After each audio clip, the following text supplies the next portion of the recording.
반갑습니다. 여러분, 세상을 살아가는 모든 사람들은요, 나를 포함해서 다 하나같이 잘 살기를 소망합니다. 그렇죠? 못 살기를 원하는 사람 한 사람도 없습니다. 여러분, 오늘 우리가 주님의 날에 집에서 편안히 쉬지 않고 왜 교회에 나와 예배를 드립니까? 왜 예수 믿는 성도로 힘들게 신앙생활을 하는 겁니까? 그것은 잘 살기 위해서입니다.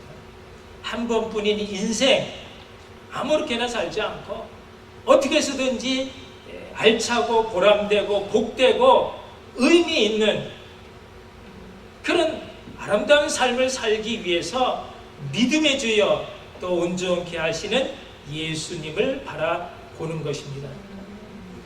여러분, 그런데 우리가 교회 다닌다고 잘 살게 되었습니까? 우리가 예수 믿게 됨으로 우리가 다 부자가 되었습니까? 아프던 병이 깨끗하게 치료함을 받고 그래서 다시는 더 이상 아픈 곳이 없게 되었습니까? 하는 것마다 주님의 은혜로 모든 게 잘 술술 풀려져서 그래서 자녀가 복을 받고 그래서 사업이 나날이 승승장구 날개 돋친 듯이 그렇게 번창합니까? 아니죠? 아닙니다. 아니, 오히려 우리가 신앙생활 열심히 하려고 하면 할수록 왜 그리 힘든 일이 많아지는지요? 예수 믿으면 무조건 잘 살게 되는 줄 알았는데 아닌 것입니다. 억울한 일을 당할 때가 있고요. 손해보는 일이 생기기도 하고요. 미움, 시기, 질투 속에 상처를 받습니다. 왕따를 당합니다. 잘 나가던 사업도 어느 순간에 얽히고 또 꼬이고 막히고 되는 일이 없는 것처럼 보입니다. 여러분, 왜 하나님은 믿는 백성들을 세상에서 보란듯이 잘 살게 하지 않는 것입니다. 왜 하나님은 부르짖는 자녀의 기도에 즉각 응답해 주지 않으시고 외면하시는 걸까요? 왜 세상은 하나님 중심으로 돌아가는 것 같지 않게 보이는 걸까요? 여러분은 그런 고민 안 해보셨습니까? 왜 의인들의 삶이 고난일색으로 힘들게 살아가야 하고 또 예수 믿지 않는 악인들이 세상의 권력, 명예, 재물까지 다 가지면서 계속해서 더 악하게 살도록 내버려 두시는 것일까? 어떤 때 보면요, 정말 하나님이 계시는 걸까? 그런 의심이 들 때도 있습니다. 그러면 저의 고등학교 친구 중에서 아주 핸섬하게 잘생겼고 똑똑하고 의리가 있고 사나이 중에 사나이가 있었습니다. 중요한 것은 그 친구의 가장 가까운 둘도 없는 친구가 저였다라는 사실입니다. 이 친구의 꿈은요, 대한민국의 상공을 지키는 공군, 파이럿, 전투 조종사가 되는 것이었습니다. 그래서 졸업할 즈음에 공군사관학교에 시험을 치르고 합격이 되었습니다. 그런데 다만 혈압이 조금 높았고 비염의 증세가 있어서 2월 입학식 때까지 다 깨끗하게 치료하고 와야 된다라고 하는 그런 조건부 합격이었습니다. 그러니 그 친구가 얼마나 초조했겠습니까? 그래서 제가 그 친구에게 제안을 했습니다. 내가 이제 너를 위해서 한 달 남은 동안 새벽마다 교회 나가서 너를 위해서 기도할 테니 만일 최종 합격이 되어지면 그것은 순전히 내 기도 덕인 줄 알고 너도 나와 같이 예수 믿는 신앙인이 되기를. 그런데 그 친구가 그것을 흔쾌히 받아 주었고요. 그래서 합격이 되었고요. 그래서 생도 기숙사 생활을 하는 동안 주일마다 약속대로 영내에 있는 교회에 가서 예배를 잘 드렸습니다. 얼마나 기특하고 예쁩니까? 그러면 이제 좋은 일만 있어야 하지 않겠습니까? 그런데 생도 2학년 때 여름 전지 훈련에 가서 쨍쨍 내리시는 펄펄 끓는 모래사장 위에 쓰러져서 일사병으로 죽었습니다. 이게 어찌된 일입니까? 하나님이 계신다면 어찌 이런 일이 일어날 수 있겠느냐 말이죠. 저는 너무나 큰 충격을 받았고 아픔을 당했습니다. 반대로 고등학교 친구 중에 싸움꾼이 있었습니다. 아주 못되고 괴팍하고 엉뚱한 불량 학생이었습니다. 자기가 하고 싶은 일을 뭐든지 해야 직성이 풀리는 아나무인의 그런 성질 고약한 친구였습니다. 학교 학생부는 물론 경찰서를 제집 드나들듯이 드나들었던 그런 폭력적인 이 친구가 졸업때가 가까우니까 정신이 좀 들었는지 이제 공부 좀 해야 되겠다, 도서실을 드나드는 것이었습니다. 그리고는 지방에 이름도 없는 삼류대학 경찰 행정학과에 합격을 했습니다. 근데 들리는 소문에는 시험장에 가서 자기 앞에 앉아있는 학생을 칼로 겁을 줘가지고 그 앞에 시험지를 다 보고 썼다는 뭐 그런 얘기도 있었습니다만, 여튼 이제 대학을 졸업한 뒤에 그는 경찰이 되었습니다.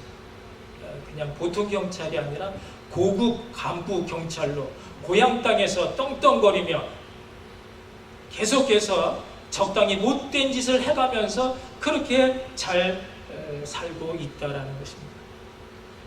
여러분, 이것이 세상이라면 세상은 너무나 공평치 않습니다. 착하고 선량한 그런 사람이 악하고 거친 그런 사람들에게 피해를 당하고 설당을 빼앗기고 있다라면 여러분, 세상에서 착하고 선량한 사람들이 어떻게 살아갈 수 있겠습니까? 왜 의인들이 고난을 받아야 하는지, 왜 착하고 선량한 믿음의 사람들에게 좀 더 좋은 일들이 있지 아니하고 고통스러운 나쁜 일들이 찾아오는가? 여러분, 이것이 오늘 우리가 풀어야 할 욥기의 주제인 것입니다. 결론부터 말씀드리자면요, 다 하나님의 때가 있다라는 것입니다. 악한 사람들이 주구장창 잘 살 것 같지만 그러나 언젠가는 치풍낙엽처럼 우수수 떨어지는 때, 하나님이 손봐줄 때가 반드시 있다라는 것입니다. 여러분, 의인들이 고난 끊임없이 계속해서 고난을 받는 것 같지만 그 끝이 있음을 알라라는 것입니다. 하나님의 때가 돼서 하나님이 높이실 때 하나님이 과연 누구를 높이시겠는가? 예수 잘 믿는 하나님의 자녀 성도인 것입니다. 그러므로 참고 견디라는 것입니다. 그냥 참고 견디는 것이 아니라 참고 견디는 가운데 무엇이 만들어질까요? 작품이 만들어지는 것입니다. 하나님이 원하시고 기뻐하시는 그런 순수 믿음의 사람이 만들어지는 것, 그것이 바로 하나님이 의인을 고난 가운데 다뤄가시는 이유가 되는 것입니다. 사랑하는 성도 여러분, 우리는 욥기를 읽으면서 욥이라는 사람이 얼마나 대단한 사람인가를 보게 됩니다. 욥이 어떤 사람이라고요? 하나님이 인정하시는 의인이었습니다. 여기 1장 1절에 보면 우스라는 땅에 욥이라는 불리는 사람이 있는데, 그 사람은 온전하고 정직하여 하나님을 경외하여 함으로 악에서 떠난 자라고 그렇게 말하고 있습니다. 욥이 하나님 앞에서 늘 바르게 잘 살았다라는 것입니다.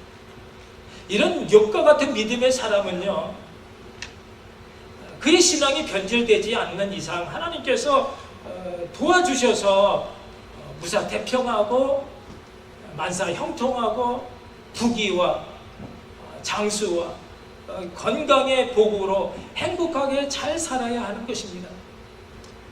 그렇게 생각하지 않습니까? 그런데 욥이 어느 날 갑자기 하루아침에 거지보다 더 못한 그런 참혹한 인생으로 추락하고 맙니다. 심각한 환난을 만난 것입니다. 욥에게는요 7 아들과 딸 셋 10남매가 있어서 그들이 서로 아주 의좋게 잘 살고 있었습니다. 소유물 가축들도요 양이 7,000마리요 낙타가 3,000마리고 소가 500결이며 그리고 암나귀가 500마리가 되는 엄청난 부자, 또 그것을 지키는 엄청나게 많은 종들을 거느리면서 동방의 의인이면서도 동방의 부자로 살았습니다. 욥이 그처럼 가진 것이 많은 부자로 살았지만 그러나 그는 아무렇게나 살지 않고 늘 하나님 앞에서 경건과 자비의 삶을 살았습니다. 그런데요 어느 날 그 모든 것이 달라졌습니다. 스밧 사람들이 쳐들어왔습니다. 하늘에서 불이 떨어졌습니다. 갈대 사람들이 쳐들어왔고 갑자기 거센 태풍이 몰아침으로 10남매 자녀들이 다 한자리에서 죽었고 가지고 있는 모든 가축들, 종들까지 다 빼앗겼으며 건물이 폭삭 주저 무너지고 말았습니다. 잠시 잠깐 숨고를 사이도 없이 믿을 수 없는 그런 참혹한 현실이 눈앞에 펼쳐진 것입니다. 진짜 벌거숭이 알몸만 남았습니다. 그렇지만 그는 이 모든 일로 범죄하지 않았습니다. 하나님을 원망하지 않고 도리어 하나님을 찬양했습니다. 내가 모태에서 알몸으로 나왔음즉 또한 알몸으로 그리로 돌아가올지라. 주시니도 여호와시요 거두시니도 여호와시니 여호와의 이름이 찬송을 받을지니. 여러분 대단한 믿음이지 않습니까? 여러분 같으면 이런 참사를 당하면서 찬송이 나오겠습니까? 어렵습니다. 쉽지가 않습니다. 정말 참된 그런 믿음이 어떤 사람인가를 보여주는 것입니다. 그런데 그것이 끝이라면 얼마나 좋았겠습니까? 끝이 아니었습니다. 그나마 멀쩡히 남아있던 그 알몸덩이, 그의 몸이 망가지기 시작을 했습니다. 발바닥에서부터 머리 끝 정수리까지 온몸에 종기가 나고 악창이 생겨서 도무지 견딜 수가 없었습니다. 여러분, 이 모든 고통의 일들이 어떻게 생겼다고요? 욥이 죄를 지어서가 아니었습니다. 욥이 나쁜 짓을 해서가 아니었습니다. 욥 자신도 나에게 왜 이런 일이 생기는지 모르는 것입니다. 그럼에도 불구하고 욥은요, 하나님을 욕하고 죽으라는 그의 아내의 매몰찬 저주의 말에도 우리가 하나님께 복을 받았은즉 화도 받아야 되지 않겠느냐. 제 가운데 깨진 기와장으로 온몸을 긁으면서 그는 이 모든 일에 대해 입술로 범죄하지 않았습니다. 여러분, 우리도 어떻게 하면 이런 욥과 같은 믿음의 사람이 될 수 있을까요? 욥은요, 욥이 알지 못하는 이 모든 일들이 천상에서 일어난 것입니다. 하나님께서 세상 가운데 욥과 같은 의인이 없다라고 그렇게 자랑할 때 사탄이 옆에서 하나님께 그것을 자랑할 일이 아니라고, 욥이 괜히 하나님을 경외하는 것이 아니라 하나님이 그만큼 많은 것을 부어주셨기 때문이라고, 하나님이 부어주신 그 모든 소유물 걷어가신다면 욥도 틀림없이 별수 없이 주를 욕할 것이다 하는 말에 하나님이 그의 모든 소유물을 사탄에게 맡겼습니다. 그래서 사탄이 그 모든 소유물을 다 걷어갔습니다. 다 빼앗겼지만 욥은 하나님을 원망하지 않고 도리어 하나님을 찬양한 것입니다. 그런데 사탄이 다시 한번 하나님께 제안을 합니다. 만약에 욥의 뼈와 살, 그의 몸을 치시면 그도 틀림없이 별수 없이 주를 향하여 욕할 것이라고, 주를 버릴 것이다 하는 말에 하나님은 다시 한번 그의 생명을 제외하고 욥을 사탄에게 맡겼습니다. 그래서 아무것도 모르는 욥에게 이런 사단이 난 것입니다. 그러므로 여러분, 우리가 분명히 알아야 될 것은요, 우리 예수 믿는 성도들에게 일어나는 그 모든 고난은요, 그냥 어쩌다 우연히 재수가 없어서 일어나는 일이 아니다라는 것입니다. 그 모든 고난 다 하나님의 간섭하에 있다라고 하는 사실을 여러분 아시기 바랍니다. 그래서 누구를 원망해도 소용이 없고요, 무엇을 탓하고 한탄해도 소용이 없습니다. 문제를 가지고 하나님 앞에 빨리 나와 매달려 기도하는 것이 그 문제를 해결할 수 있는 실마리를 푸는 열쇠가 되는 줄 여러분 믿으시기 바랍니다. 네. 여러분, 그런데 왜 하나님은 그처럼 눈에 넣어도 아프지 않을 만큼 사랑스럽고 자랑스러운 욥을 사단에게 넘겨 그처럼 엄청난 쓴잔을 마시게 하셨습니까? 그것은요, 그 고통의 쓴잔을 통해서만 사람은 누구나 더 거룩해질 수 있기 때문이었습니다. 욥은요, 자신이 가지고 있는 그 모든 것 다 이제 잃고 나서야, 그리고 온몸이 압창으로 정말 썩고 죽음의 그 어두운 그림자 속에 쌓여질 때 비로소 욥은 참 하나님을 만날 수 있었습니다. 이 고백이 바로 오늘 우리가 함께 읽은 본문 25절과 26절, 우리 함께 다시 한번 읽겠습니다. 내가 알기에는 나의 대속자가 살아계시니 마침내 그가 땅 위에 서실 것이라. 내가 가죽이 벗김을 당한 뒤에도 내가 육체 밖에서 하나님을 보리라. 욥의 부활 신앙인 것입니다. 욥이여 극한 고난 가운데 자신의 대속자를 보게 된 것입니다. 전에 욥이 잘 살 때는요, 자신의 대속자가 필요하지 않았습니다. 뭐 나만 잘하면 되지, 나만 잘하면 나의 의로 얼마든지 구원받을 수 있다라고 생각을 했습니다. 그러나 내가 아무리 잘해도 내 힘으로 죄악된 인간의 한계로는 넘을 수 없는, 해결할 수 없는, 감당할 수 없는 너무나 많은 일들이 있다라고 하는 사실을 깨닫게 된 것입니다. 이 소식을 듣고 멀리서 욥의 세 친구들이 위로한다고 찾아왔습니다. 그런데 생각보다 너무 처참하게 망가진 그 욥을 보고 세 친구는요, 따뜻한 위로의 말보다는요, 자신의 의를 앞세우는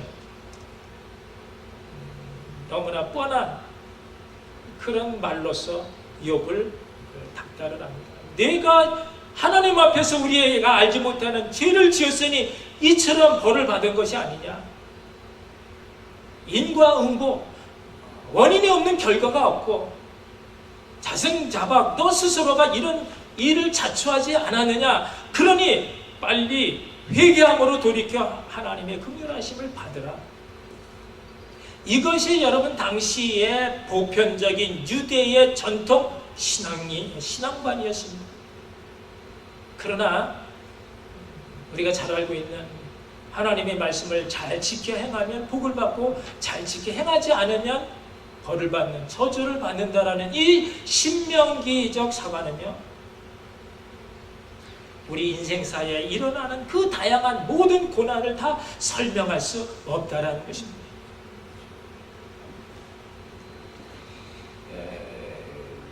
영원 사랑에 마음이 담기지 않은 너무나 뻔한 그런 하나님의 말씀은요, 그것이 오히려 사람을 살리는 말이 되지 않고 정죄하고 판단함으로 사람을 죽이는 그런 살상의 검이 된다라는 것입니다. 마치 하나님을 다 아는 것처럼 하나님의 말씀을 빗대어 자신의 의를 내세웠던 욥의 친구의 그 말보다는 하나님을 더 깊이 알아가기를 소망한 욥은 오직 하나님께 집중을 했기에 그래서 하나님을 만날 수 있었습니다. 하나님을 만나보니 그동안 자신이 소중하게 여겼던 세상의 그 모든 것이 다 별거가 아니다라는 생각이 들었고, 그래서 그 모든 것 다 떨쳐낼 수가 있었습니다. 여러분, 이것이 우리가 고난을 이길 수 있는 힘인 것입니다. 세상의 그 모든 것, 내가 애착을 가지고 집착했던 그 모든 것 다 떨쳐버리고 오직 사랑의 진리만 붙드는 것입니다. 여러분, 오늘 본문 19장 앞부분에서는요, 욥의 이 세 친구들뿐만 아니라 욥의 가장 가까운 형제, 친족들, 또 심지어는 그가 거느리고 있었던 종들까지도 욥이 이와 같이 험악한 꼴이 되다 보니 자신을 우습게 보더라는 것입니다. 나를 낯선 사람, 타국 사람처럼 취급하고 내가 내 종을 불렀지만 종이 대답하지 않더라는 것입니다. 심지어는 나의 아내까지도 나의 숨결을 싫어하고 어린 아이들까지도 나를 업신여기고 조롱하더라는 것입니다. 사랑하는 사람들이 돌이켜 나의 원수가 되었음에 탄식을 합니다. 그러나 여러분, 세상이 다 그렇다라는 것입니다. 아무리 잘해 주어도 내가 힘이 있을 때뿐이지 내가 모든 것을 다 잃고 나면 그 모든 것 다 소용이 없다라는 것입니다.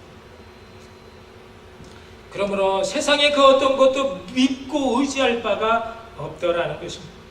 그동안 내가 하나님의 의를 위해서 정말 많은 사람들에게 너무나 잘해 주었던 것을 생각하니 내가 너무 억울하다는 생각이 들어서, 그래서 나의 이 말이 철필과 납으로 영원한 돌에 새겨지는 책이 되었으면 좋겠다라는 것입니다.